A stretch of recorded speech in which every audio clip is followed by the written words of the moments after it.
ও মা, মক্কার জমিনে পবিত্র কোরআন যেই জায়গাটার মধ্যে নাজিল হয়, জাবালে নূর, গজওয়ায়ে নূর, কাবা শরীফ থেকে বাইরা 5 কিলোমিটার দূরে হলো জাবালে নূর পাহাড়। যেই পাহাড়ে এই পবিত্র কোরআন নাজিল হয়েছে, ওই পাহাড়টার নাম হলো জাবালে নূর পাহাড়। একটু জোরে কন্যা সুবহানাল্লাহ। ও মা গো, হাজার হাজার পর্দার আলের মা, তোমরা পর্দার আলে বসা সরে মা শোনে নাও, তোমাদের মতন নারী নামাজ পায় নাই, এই রোজা পায় নাই, হজ পায় নাই, জাকাত পায় নাই, তবু জান্নাতি কেমন করে জান্নাতি হইলেন? আজকে হাজার হাজার মা বসা শোনে মা, ও বৃদ্ধ মায়েরা, ও যুবতী বোনেরা, যুবতী বোনেরা, যুবতী মায়েরা, বৃদ্ধ মায়েরা শোনে নাও, আজকে তোমরা খাদিজাতুল কুবরার উদ্দেশ্য নিয়ে মা, আম্মা জান খাদিজাতুল কুবরা ওই পাহাড়টার জাবালে নূর পাহাড়ে তিনি উঠতেন। ওই পাহাড়টা নিচ থেকে রে, ওই পাহাড়টা উচ্চতা হলো 3500 ফুট উঁচা। কয় হাজার ফুট বললাম? 3500 ফুট উঁচা ওই পাহাড়টার দৈর্ঘ্য, হাইট। আম্মা জান খাদিজা, ও মা গো পর্দার আলের মা গো, একটু বালা করে শুনবেন না মা, হাজার হাজার মা, ও মা তোমরা জান্নাতি রমণীর উদ্দেশ্য না, আজকে যেই খাদিজা জান্নাত, জান্নাতি রমণীর, যিনি জান্নাতে যাবে মা, তোমরাও তো জান্নাতি রমণীর সঙ্গে জান্নাতে যেতে চাও, সবারই নিয়ে তাসের মা জবে শোনালাম। ওই 3500 ফুট উপরে যেই পাহাড়টা জাবালে নূর পাহাড় গো, আজও পর্যন্ত আল্লাহ আমাকে দেখায় আনছে রে মুসলমান, ওই পাহাড়টা ওঠার জন্য কিছু রাস্তা বানাইয়া দিছি, কিন্তু আজও পর্যন্ত ওই পাহাড়ের যে পাথর, ওই পাথরগুলো আছে, পাথরগুলো হলো ধারালো পাথর। ওই পাহাড়ে ওঠার পরে রে খাদিজার কথাটা মনে পড়ে গেছি। ও মা, তোমাদের মতন নারী মনে মনে মনে মনে বললাম, ও মা, আম্মা জান খাদিজা এই পাহাড়ের মধ্যে জাবালে নূর পাহাড়ে, এই গুহার মধ্যে যেই জায়গাটার মধ্যে কোন পবিত্র কোরআন নাজিল হয়েছে, ওই জায়গাটার মধ্যে আল্লাহর নবী, আল্লাহর হাবিব, আল্লাহর প্যারা নবী, আল্লাহর রাসূল সাল্লাল্লাহু আলাইহি ওয়াসাল্লাম যেই জায়গাটার মধ্যে সেজদায় পড়িয়া ইয়া হাবিলি উম্মতি উম্মতি বলে কান্না করেছেন রে ভাই। ওই জায়গাটার মধ্যে এই কপাল আর নাকটা দিয়া সেজদা দিলাম। সেজদা দেওয়ার পরে রে এই পাহাড়টার দিকে তাকাইলাম, পাহাড়ের দিকে তাকানোর পরে তখন খাদিজার কথা মনে পড়ে গেল। এত ধারালো পাথরের উপরে আম্মা জান খাদিজা কিভাবে উঠছেন রে? একবার নয়, দুবার নয়, 40 বার পাহাড়ে উঠছেন, আবার নামছেন, মোট হলো 80 বার।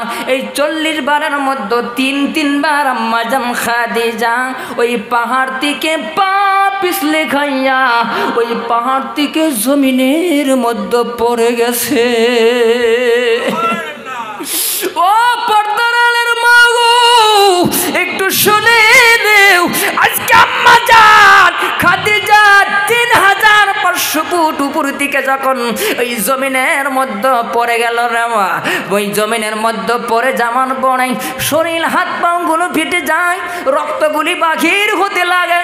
এইবার খাদিজা জমিনের মধ্যে পড়ে যাওয়ার পরে রে ওই খাদিজা একবারও বলে না এত কষ্ট কেন করব, একবারও বলে না এত কষ্ট জীবন ভালো লাগে না, একবারও খাদিজা বলে নাই এত অধৈর্য লেগে যায়, একদিনও বলে নাই। আম্মা জান খাদিজা আল্লাহর প্রতি বলছে, আল্লাহি বিল্লাহ, আল্লাহি তাল্লাহি, ও আল্লাহর কসম, আমি খাদিজা পাহাড় দিকে 3500 ফুট উপর দিকে জমিনে পড়ে গেলাম গো।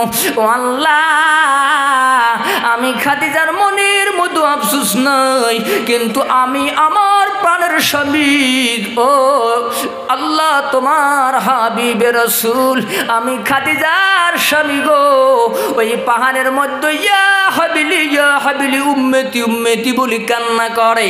আমি খাদিজা একবার কেন নয় ওই পাহাড়ে আমার স্বামীর খেদমত করতে গিয়ে যদি আমি খাদিজা পাহাড় থেকে পড়িয়া যদি ইন্তেকাল করে নেই, ও আল্লাহ আমি খাদিজার মনে বিন্দু মাত্র কোনো আপোষ থাকবে না। জোরে কন্যা সুবহানাল্লাহ। ও পর্দার আলার মা গো, সেই খাদিজার ইমান প্রশ্ন করা হলে, খাদিজাকে প্রশ্ন করা হলে খাদিজা বলতো, প্রিয় মা গো, ও পর্দার আলার মা বোনেরা শোনে নাও, খারাপ পাইতেছেন কি আপনারা? ও পর্দার আলার মা গো, আম্মাজান খাদিজাকে প্রশ্ন করা হলে, আম্মাজান খাদিজার ইমানটা কেমন ছিল রে মা? আজকে তোমাদের বর্তমান জামানার মুসলমানের ইমান কতটুকু, আর সেই জামানা খাদিজা থেকে শুরু করে যত সাহাবা কেরাম ছিল তাদের ইমান কতটুকু মজবুত ছিল রে ভাই?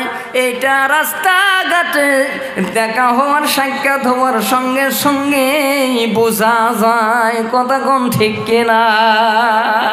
এক মুসলমান আর এক মুসলমান যখন সাক্ষাৎ হয় তখন কিন্তু বোঝা যায় যে ইমান আমারটা কত বড় আর তারটা কত কঠিন বা কত শক্ত, কত বড়। কথা কোন ঠিক না?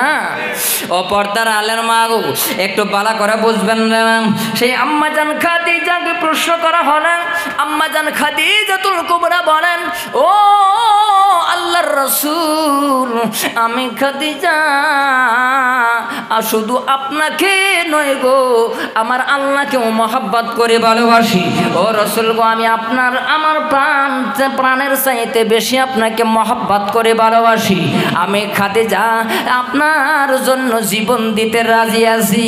ও পর্দার আলের মা, একটা কথার কারণে আম্মাজান খাদিজা ইমান শক্ত করার কারণে পৃথিবীর জমিনে যত পাহাড় আছে, পৃথিবীর জমিনে যত পাহাড়, পৃথিবীর জমিনে যত পাথর আছে, সব চাইতে মজবুত ইমান আম্মাজান খাদিজাতুল কুবরা রাদিয়াল্লাহু তাআলা আনহা। একটু জোরে জোরে কন্যা সুবহানাল্লাহ।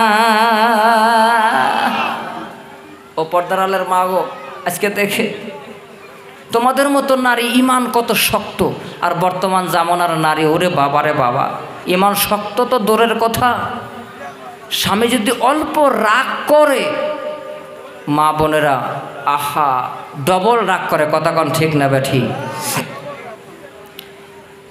কেমন বেউডা যান কে আপনি? খারাপ পাইতেছেন? সন্ধ্যার থেকে বসে তো হাত পা একটু সোজা করার দরকার আছে। কথা কন ঠিক না? রাত তো এখন পরে মনে কয়টা হয়েছে, 11:30 বাজে, হাত পা একটু লম্বা করার দরকার আছে।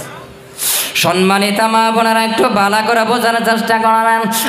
সম্মুখে বসে থাকা মুরব্বী বাবাজিরা, যুবক ভাইরা একটু বালা করে লক্ষ্য করুন।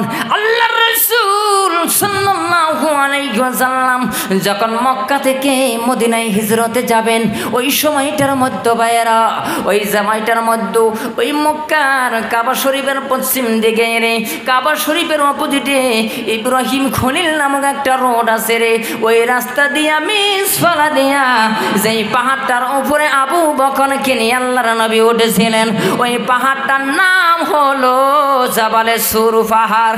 একটু জোরে কন্যা সুবহানাল্লাহ। ইমান কাকে বলে? ইমান যে কত বড় দামি বস্তু এটাই তো আমরা বুঝি না। সম্মানিত ভাইরা দাদারা আমার, পর্দার আলের মা একটু ভালো করে বোঝার চেষ্টা করবেন না।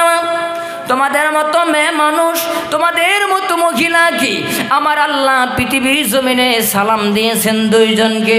মাগো, এই সালাম যে দিয়েছেন আমার আল্লাহ, এ মা বোনেরা তোমাদেরকে বলছিলাম, আজকে দেখেন মা বোনেরা কত কষ্ট করে। আপনি তো জানেন না, বুঝেন না, কোনোদিন মাইন্ড করেন নাই। প্রতিটি সংসারের মধ্যে দেখবেন বাইরা, ওই সংসারটার মধ্যে 3-4 জন ছেলে মেয়েকে মানুষ করে মা, কিন্তু বাবাকে রান্না বান্না করে দেয় মা, আবার ছেলে মেয়েকে মানুষ করায় মা, গোসল করায় মা, সব কিছু করায় মা, স্বামীর পানি তুলে দেয় ওই মেয়ে, সব কিছু একটা নারী করে। এত ধৈর্য আমার আল্লাহ ওই নারীদেরকে দিয়েছে, সেই নারীদের প্রতি মায়া আমার আল্লাহ কতটুকু দিলেন। এই সহ্য ধৈর্যটা যারা সহ্য করতে পারবেন না, এ মা ভাই গো একটা কথা আপনি মনে রাখবেন রে ভাই, ও ভাই আজকে যা আপনার স্ত্রী এত কষ্ট করে রে, এত কষ্ট করার পরেও শুধু ইচ্ছা করলেই কিন্তু বাড়ি ছেড়ে চলে যাইতে পারতো, কিন্তু যায় না। কারণ কি জানেন? মহব্বত, ভালোবাসা, মহব্বতের কারণে স্বামীকে ছেড়িয়া স্ত্রী চলিয়া যায় না। কিন্তু লক্ষ্য করবেন আজকে মা কত মায়ায় পড়ে, কত ভালোবাসায় পড়ে রে, নিজের জীবন উৎসর্গ করিয়া নিজের জীবনকে শেষ করে দেয়, তিলি তিলি শেষ করে দেয়, তবুও স্বামীর বাড়ি ছাড়া না। কারণ একটাই, জানেননি জান্নাতের আশায় রাসূল বলেছেন স্বামীর পায়ের নিচে স্ত্রীর জন্য শান্তি নিরাময়ের জায়গা। জোরে কন্যা সুবহানাল্লাহ। ও পর্দার মা গো, সেই জন্য তোমাদেরকে বলছি মা, তোমাদের মতো মেয়ে হযরতে ফাতেমা রাদিয়াল্লাহু তাআলা আনহা ছিলেন। কেমন মেয়ে মানুষ ছিলেন?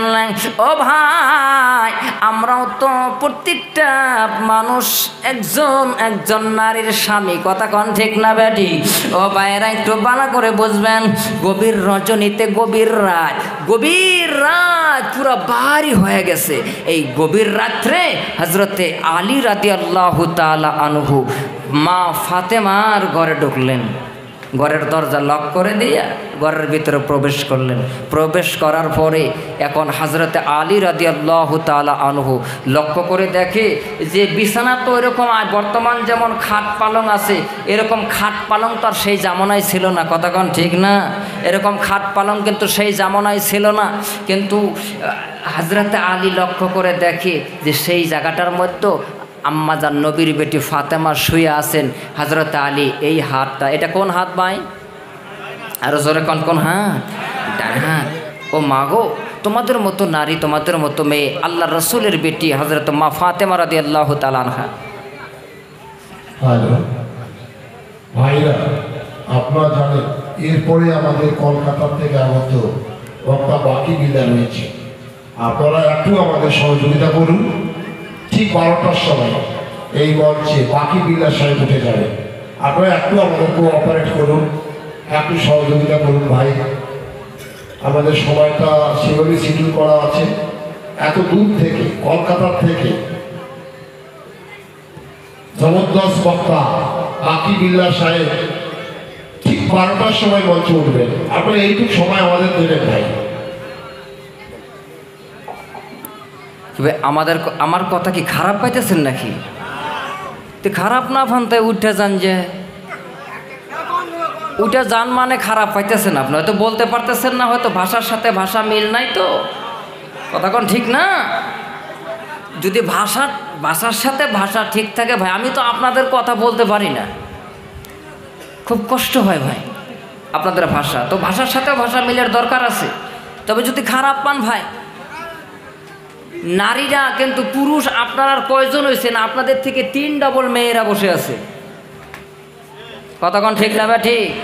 এগুলো তো কারো মা, কারো স্ত্রী, কারো বোন, কারো মামি, কারো খালা, কারো শাশুড়ি, এগুলো তো বসে আছে। তাদের জন্য কি ওয়াজ করার দরকার আছে না নাই? তারা কি এমনি বসে আছে?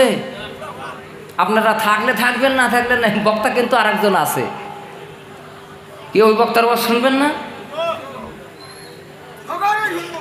সম্মানিত ভাইরা, মা বোনেরা, একটু ভালো করে বোঝার চেষ্টা করবেন না। হযরত আলী রাদিয়াল্লাহু তাআলা আনহু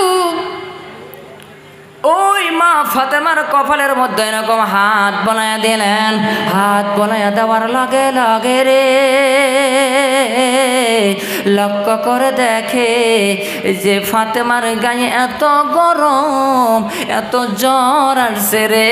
হযরত আলী ডাক বললেন, রে ফাতেমা, এত প্রচন্ড জ্বর তোমার শরীরের মধ্যে আসছে, আমাকে একটা বারের জন্য কি তুমি বললা না? আম্মা জান ফাতেমা ডাকতে বললেন, স্বামী গো, ও স্বামী, আমার যে জ্বর, আমি জানি আপনার কাছে কোনো টাকা নাই, কোনো পয়সা নাই গো স্বামী, আমাকে আপনি কি দিয়ে চিকিৎসা করবেন? ও স্বামী, আপনি একটু বলেন না। এবার হযরত আলী রাসূল বলেছেন, হযরত আলী মা ফাতেমার গায়ে হাত দেওয়ার সঙ্গে সঙ্গে 60% জ্বর আমার আল্লাহ কমায়া দিছে। বর্তমান জামানার মধ্যে অনেক স্ত্রী বিছনার মধ্যে পড়ে থাকে, স্বামী খবর নেয় না। কথা কোন ঠিক না বা ঠিক? অনেক স্বামী আছে খবর নেয় না, স্ত্রী কিন্তু সর্দি জ্বরে ভুগতেছে গোটা 1 সপ্তাহ ধরে। অন্য কত স্বামী, যুবক স্বামী আছে রে, কোনোদিন জিজ্ঞেস করলো না, বিবি রে তোমার কেমন লাগে? ও বিবি তোমার জ্বর আসছে নি? বিবি তোমার সর্দি লাগছে নি রে? বিবি একটু বলো বলো, তোমার যদি বেমার হয়ে থাকে আমি তোমার জন্য মেডিসিন আনলো। কিন্তু কোনোদিন এমন যুবক আছে জিজ্ঞাসা করে না। ও মা, এবার হযরত আলী গোর থেকে যখন বাগির হতেছেন, মা ফাতেমা পিছন থেকে ডাক দিয়ে বললেন, ও স্বামী, একটা বারের জন্য আমার দিকে একটু ফিরিয়া তাকান। এবার হযরত আলী পিছনের দিকে ফিরাইয়া তাকায়। মা ফাতেমা প্রচন্ড জ্বর লইয়া মা ফাতেমা আস্তে আস্তে করে বিছানার থেকে উঠলেন। বিছানার থেকে উঠিয়া হযরত আলীর হাতে পয়সা নাই রে মা। ও মা, দেখেন মেয়েদের কত মহাব্বত, বায়রা স্ত্রীদের মহাব্বত স্বামীর প্রতি কতটুকুন দেখেন। মা ফাতেমা জানে হযরত আমার স্বামীর হাতে, আলীর হাতে পয়সা করে নাই। মা ফাতেমা ওই ব্যাগ থেকে একটা ওড়না বাহির করে দিছে। জোরে বলেন, কি বাইর করছে? ওড়না চিনেন তো? ওড়না চিনেন? আমি কিন্তু হাদিসের একটা ঘটনা আমি আপনাদেরকে হাদিস বর্ণনা করতেছি, ভাইয়েরা একটু গভীর মনোযোগ দিয়ে শুনবেন। পর্দার মা গো, এবার মা ফাতেমা আলীকে দেখলেন, আলীর কাছে টাকা নাই, পয়সা নাই, একটু বালা মনে ওয়াজটা শোনার চেষ্টা করবেন।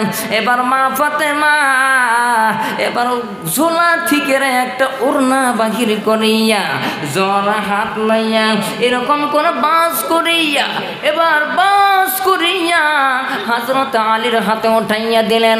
হযরত আলীর হাতে উঠাইয়া দেওয়ার পরে আম্মা জান ফাতেমা ডাক দিয়ে বলছেন, স্বামী গো, আপনি আর দেরি করবেন না, আপনি এই ওড়নাটা লইয়া আপনি শুধু চলিয়া যান, মদিনার মার্কেটে চলিয়া যান।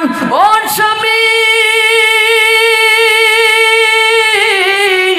আর দেরি করবেন না, ডাইরেক্ট চলে যান, মার্কেটে চলে যান।